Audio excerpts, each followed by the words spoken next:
Hey guys, welcome back to another video today. My name is Rubbish Wong, and today we're going to be going over the NBA All-Star Game.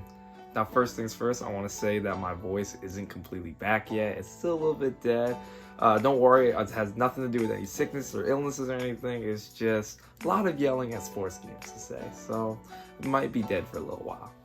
And yes, one of the biggest elephants in the room is that I haven't exactly posted in a while, but I will be making a video addressing that and going over everything that's just been going on in my life. But other than that, let's get into the video. So first things first, let's talk about the good parts of All-Star Weekend. And number one is definitely being the Celebrity All-Star Game. You cannot go wrong with seeing a bunch of celebrities, a bunch of different sports players, actors, heck singers, going at it and just having fun out there on the court. I will say that the All-Star Game was dominated by football players. You know, Micah Parsons popped off, Puka Nacua did his thing, heck, even CJ Stroud was getting out there.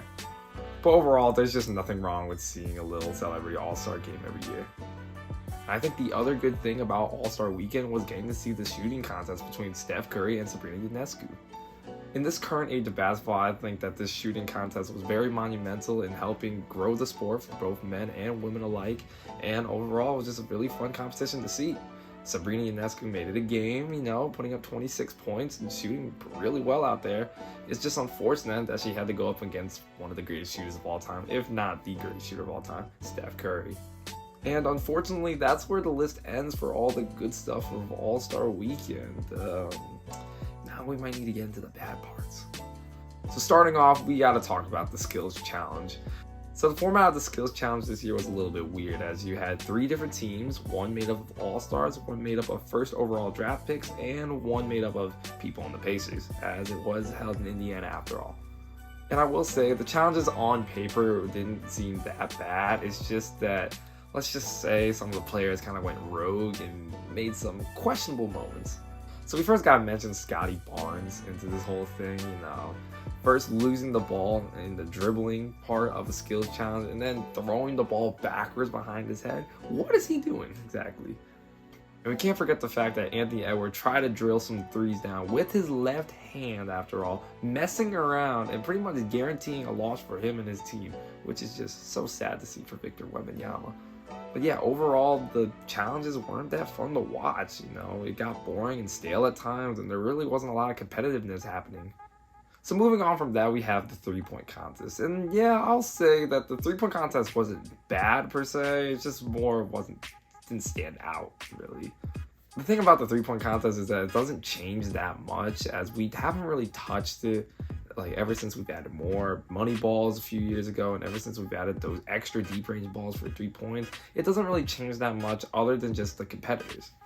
And I will say the competition this year was fine, but definitely the most controversial moment of the night is when Karl-Anthony Towns tried to make his second attempt at the 3-point line, and let's just say his foot was kind of on the line. But yeah, you guys can be the judge of that. Overall, the three-point contest wasn't per se bad. It just wasn't per se anything exciting. And it's also kind of tragic to see that Steph Curry, who wasn't even competing in the three-point contest, managed to outscore everyone else in the competition. So say what you want about that one. Oh boy, we got a tough topic to cover on this one, the dunk contest. So yes, for the past few years, people have been saying that the dunk contest has been dying. And is that really true? Well, this year could have proved him right. Yes.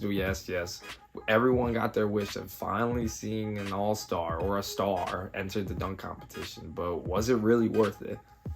No disrespect to Jaylen Brown or anything like that, but I would feel like his dunks were pretty lackluster in terms of star power, and overall, he was never going to win the competition, but still somehow snuck his way into the finals, which is also kind of a controversial moment, but that's for more of you guys to decide. But yes, one of the most important parts about the dunk contest is the judging, and we cannot shy away from the fact that Mac McClung literally did a dunk that no one has ever seen before, and yet did not even get close to a 50. But yeah, overall, the dunk contest has been lackluster the last few years. I understand that last year, Mac McClung did his thing out there, did some good dunks and everything, but it still can't live up to the potential of what we had in 2016 and 2020. Finally, we cannot talk about All-Star Weekend without talking about the All-Star Game. And let me just say this year, it was not pretty. The competitive edge was completely gone as we went back into an older format of having an East and West squad and having 4 12-minute quarters, and to be honest, that is a terrible change. Reversing the format pretty much just made it the same formula it was being for like the last 10 years. It's just players out there having fun. And while that's not a bad thing, there is no competitiveness. Most of All-Star Game was just players bombing threes after threes. Some of them were from half court, some of them were just regular threes. Like, that's fine if you guys are interested in that, but most people don't find that entertaining, and many people would click off just seeing the gameplay. So yeah, I do not agree with Adam Silver on reverting this All-Star Game back to its original format. I like the new idea. It gave competitive edge. It gave more charity donations to let the players play more for the people, and just, yeah, it's not really a great idea to do that. Okay, so the big question is, how are we gonna fix All-Star Weekend? Well, one of the things that we have to do is think about new events that we may have to incorporate into the weekend. Some events that people suggested online included having a game of horse and having a game of King of the Court. And those all sound like simple ideas, but can't be pulled off if executed right. Another idea is giving more incentive to the players to play more competitively, having some kind of bigger prize or having some kind of incentive to win an All-Star Game, to win MVP.